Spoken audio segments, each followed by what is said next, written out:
Hello everyone, it's me Jenny and this is another Sunday crafts video. I'm going to try and keep it really short so it has a quick upload time. And today I'm going to be talking about crossplay and gender bending in cosplay. And there's a lot of things that come under this subject, so I'm kind of going to have difficulty cramming it into a short video. But for me personally, I've never really considered doing full gender switch costume cosplays. I have thoroughly considered doing a very feminized version of male characters, just simply because often there are male character costumes which are amazing, which I really want to do, and I really like the characters and they just happen to be men.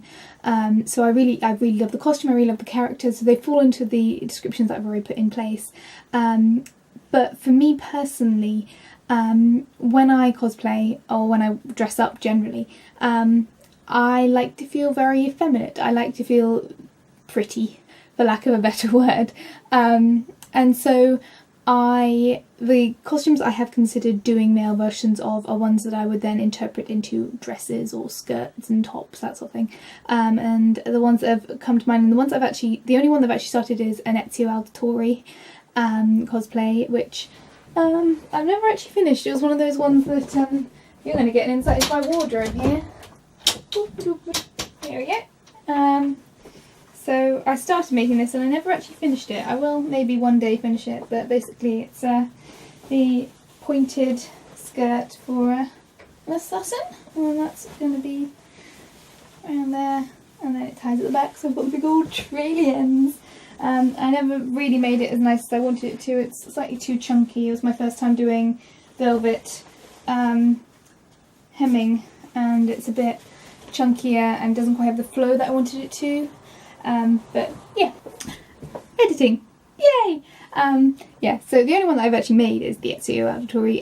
I did thoroughly consider making a female version of the Doctor, a female version of Castiel from Supernatural, and a female version of Dante from Devil May Cry, just because those costumes are so beautiful, they're detailed, I really like the characters, and then it's quite easy to feminize them. I can turn like a skirt into a pair of trousers into a skirt, and then the coats for those guys, they all have big long flowing coats, and I could do like flared from the waist type things.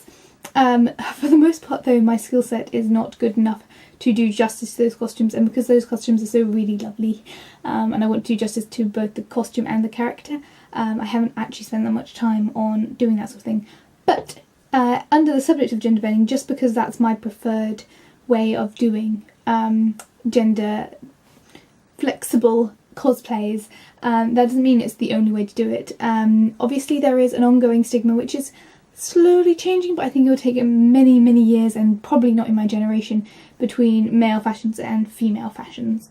You know, a woman can gender bend a male character, especially with anime. There's a lot of very effeminate male characters, so in a way, in order to be more accurate to the character's portrayal, a woman playing that character can do a more accurate cosplay despite the gender difference. While if a man is playing a female character, it is mostly for some sort of comedic value or kind of tongue-in-cheek type thing. And on top of that, there is a lot of different ways of doing kind of gender neutral characters. You can make a male version of a female character. There's a lot of, if you Google like female versions of the Avengers or male versions of the Avengers, things like that, where you can take pop culture icons, and if you take the iconic aspects of their characters, which I talked about in my last video, and then translate that into a gender specific costume, then you can change it, or you can take a gender neutral costume, and you know, there's many different ways to interpret it, but this is just a quick one to say it exists. It is awesome, and it's creative. You know, actually seeing someone translate it over the gender barrier is a really interesting idea and something that is fun to mess with. And because, again, with anime, there are a lot of gender neutral, gender bending type characters, it's a very fun thing to do if you are willing to cross that gender border, which is sometimes a bit of a challenge, but I think it's really fun and very brave of you if you're willing to do it. Feel free to comment down below and tell me what you think about gender bending in cosplay. Have you seen it? Have you done it? What are your thoughts?